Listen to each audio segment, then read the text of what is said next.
Ako zaevidovať pracovnú jazdu súkromným vozidlom v Agenda Plus? Kliknem na tlačidlo Nová jazda, vyberiem vozidlo zo svojho zoznamu vozidiel. Miesto začiatku jazdy sa automaticky predvyplní podľa nastaveného miesta parkovania. Zadám účel jazdy, napríklad doručenie tovaru zákazníkovi. Kliknem na tlačidlo Vytvoriť jazdu. Následne začnem pridávať jednotlivé zastávky. Kliknem na Pridať zastávku.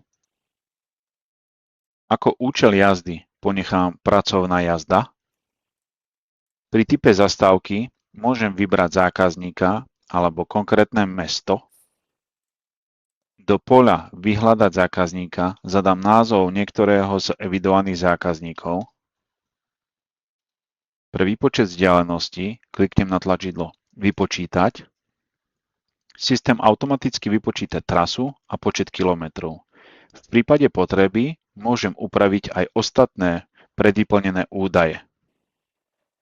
Typ cesty alebo cyklus si môžem zvoliť podľa charakteru jazdy, mesto, rýchlostné cesty alebo diaľnice. Tento výber ovplyvňuje spôsob výpočtu spotreby a tým aj výslednú výšku cestovných náhrad. Výpočet náhrady ovplyvňuje aj použitie prívesu.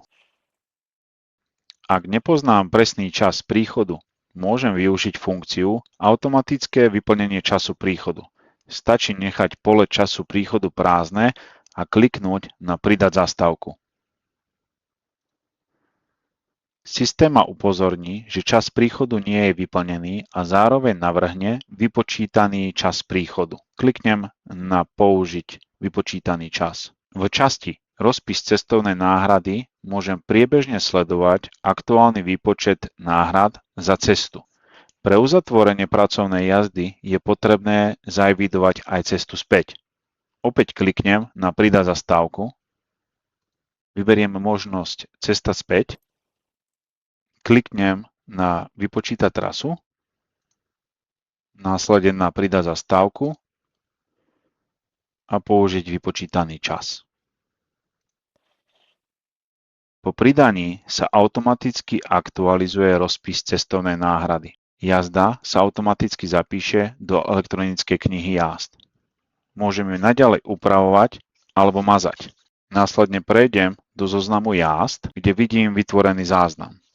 Knihu jazd si môžete kedykoľvek stiahnuť vo formáte PDF a použiť ju na akékoľvek účely, ktoré práve potrebujete, napríklad účtovníctvo alebo kontrolu. Z Agenda Plus máš istotu, že tvoje cestovné náhrady sú vypočítané presne a bez námahy. Automatický výpočet prebieha plne v súlade s aktuálnou legislatívou, novými sadzbami a reálnymi cenami palív.